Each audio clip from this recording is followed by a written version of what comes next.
Psychiatry evaluates a patient's relationship to reality every day. It imposes a framework on human experience, often without a formal working model of what reality or consciousness actually are. Clinicians routinely assess whether a patient is hallucinating, deluded, dissociated, or losing insight. They map the boundary between ordinary and disordered perception.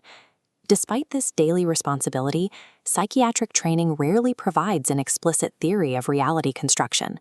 The focus has historically defaulted to the biological hardware, treating the subjective experience of consciousness as a secondary byproduct.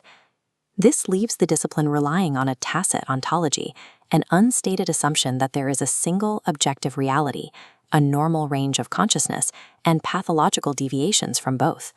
In acute situations, these assumptions are useful. They allow clinicians to rapidly recognize delirium, intoxication, and severe disorganization, and safely manage immediate risk. But the model fractures when applied to complex lived experiences. It struggles to accommodate trauma-shaped perception, neurodivergent sensory worlds, or plural cultural realities that diverge from the clinical baseline. Without an explicit model, psychiatry risks categorizing a trauma-shaped world as a broken one, or misinterpreting a spiritual crisis as a mere chemical imbalance. The unstated ontology reaches its limit when faced with the modern complexity of meaning-making. General medicine deals with stable biological lesions, like a fractured femur or renal failure. Psychiatry's object is distress, meaning, selfhood, memory, and culture. Psychiatric conditions are deeply biological, but they are never strictly biological. This creates a severe epistemic problem when a rigid medical model tries to map an altered state of consciousness. This tension has triggered a mainstream validity crisis. Figures like Thomas Insel, former director of the National Institute of Mental Health, have explicitly noted that current diagnostic categories are based on clinical consensus, not objective laboratory measures. A diagnosis is best understood as a pragmatic interface. It organizes complex human suffering into a clinically manageable form, acting as a map for treatment. When clinicians mistake that interface for an ontology, the person disappears. The patient becomes a disorder, their context becomes background, and the lived world they inhabit vanishes behind the label. To address this, we can use the clinical Aperture model. This framework looks underneath the diagnostic interface to examine the process-level construction of reality. A map remains a safe tool only as long as the clinician explicitly remembers it is not the actual territory the patient is navigating. Think of consciousness as an aperture, an adjustable opening through which the world becomes available to a person. The aperture serves as a clinical metaphor for the total configuration of factors disclosing a person's world: attention, arousal, memory, physiological state, and meaning. Calling reality constructed does not mean it is a simulation or a delusion. Organism-world relations dictate normal perception. A hungry person noticing food, or a grieving person noticing absence, is an expression of biology, not pathology. Reality is real, but it is never experienced from nowhere. Psychiatric states can be understood as specific alterations in this aperture. They are shifts in how the world is being encountered, rather than simple mechanical faults in cognitive hardware. Assessing a patient effectively requires understanding exactly how their specific aperture is revealing and concealing the world in that exact moment.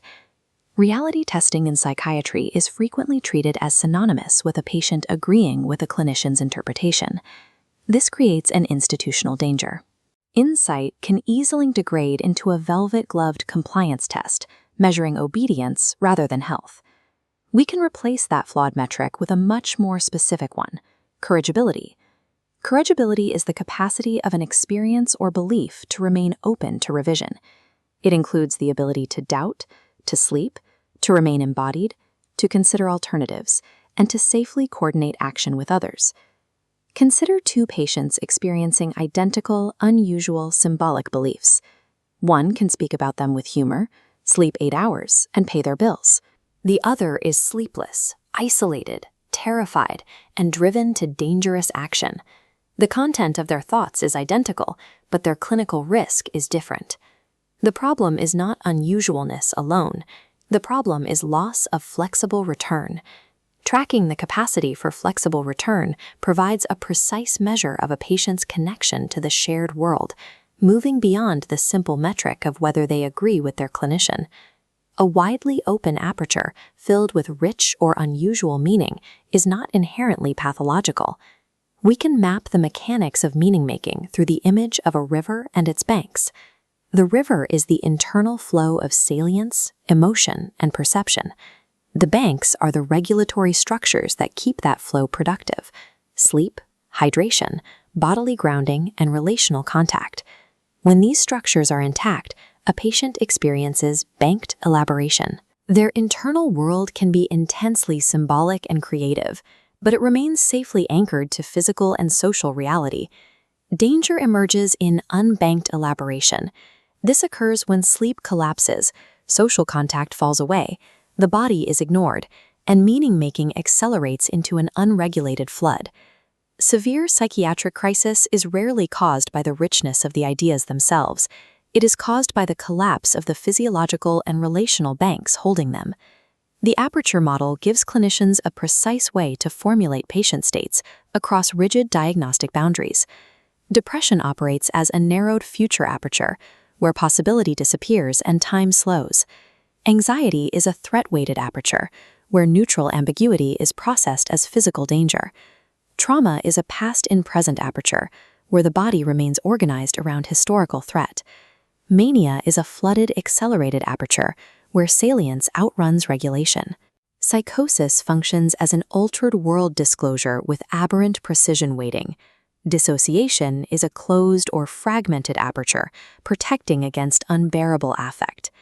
The model frames neurodivergence as a differently tuned aperture, accounting for sensory and predictive worlds that standard environments are often not designed to hold.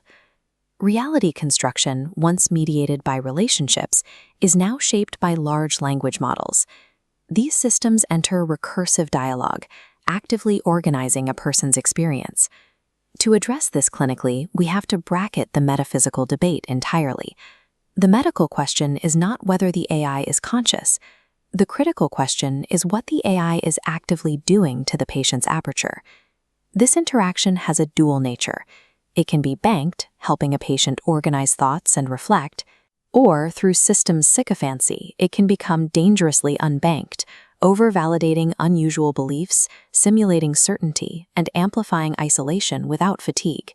As digital systems participate in reality construction, clinicians must evaluate these tools strictly based on their impact on a patient's biological and relational regulation. The Aperture formulation is designed to sit underneath standard clinical documentation. It does not replace the mental state examination, medication, or rigorous risk assessment. When a patient presents in an unbanked, flooding state, the clinical stance must shift. Attempting to blunt force argue with delusional intensity or AI-amplified content is clinically ineffective. Direct contradiction typically drives the patient further into withdrawal and isolation. Instead, the immediate intervention is to rebuild the banks. The clinical priority is restoring sleep, ensuring hydration, reducing environmental stimulation, and gently reestablishing relational contact. Clinicians must avoid two symmetrical errors: the premature pathologization of unusual meaning and the dangerous romanticization of unbanked, unregulated states. Psychiatric care prioritizes the development of an adaptive aperture. It seeks a state that maintains symbolic meaning while remaining anchored to physical and social reality. The objective is an adaptive aperture, one that is wide enough for meaning, narrow enough for safety, flexible enough for truth, and grounded enough for life. True clinical healing does not enforce objective reality. It protects a person's capacity to navigate both their inner life and the shared world, without losing their connection to either.